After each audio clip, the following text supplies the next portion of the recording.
Hey, what's up guys, Rev here. Today we're going to talk about a recently announced manga series that social media is quite outraged about. Is their outrage justified here? Let's talk about it.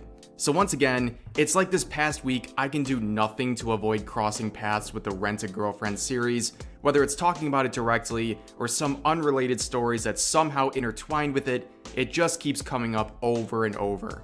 And every single time I say, Rev, this is the last time. But I'm sorry, we need to bring up its recent manga chapter again, otherwise we won't have full context for today's story. So bear with me please.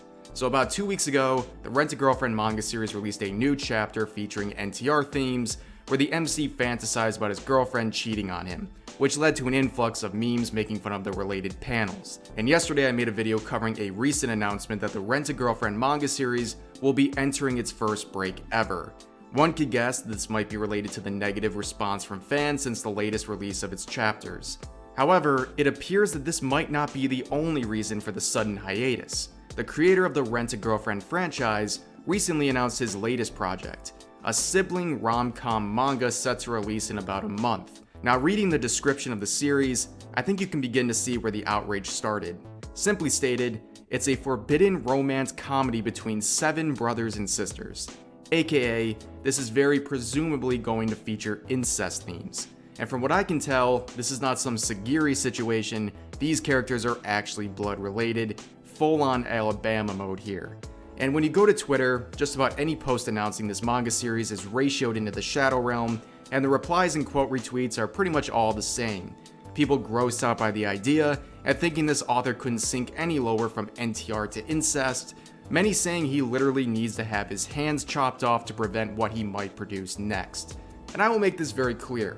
It is completely natural and understandable to be uncomfortable or just plain grossed out by incest themes in fictional works. But the problem that lies in the outrage here is shared with many different cases of outrage involving anime, an inability to separate fiction from reality. But based on the reactions, you would have thought this was the first time incest themes have been introduced to anime and manga, and it doesn't take a connoisseur of the medium to know that it's a common character trope and even found in mainstream anime. In fact, incest themes are not even rare in Western media. I think the greatest example of that is one of the most popular series of all time, Game of Thrones, which featured a very heavy amount of these themes, and unlike anime or manga, featured real-life actors portraying it, often with explicit and actual nudity featured in that portrayal.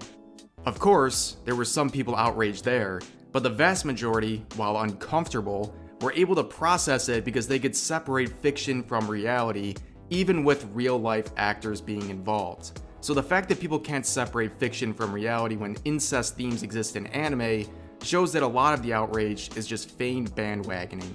And I get it. A lot of people are disgusted by the recent turns of the Rent-A-Girlfriend manga series, and this is just the cherry on top. But going feral on social media about this new project ironically only serves to boost it. For every 10 people outraged by the news that were never going to read it in the first place, there was at least one exposed to it with a newly generated interest that was only created by seeing outrage posts about it. Bottom line, these themes are not new, but it's also something you don't have to accept. Don't like it? Don't read it. Simple as that. And the threats being tossed at the author over this show an inability to maturely separate fiction from reality. If you think it's bad, let it fail on its own. You don't need to make threats to do that. But that's gonna do it for this video. I hope you all enjoyed. Subscribe for more daily videos, and yeah, I'll see you guys next time.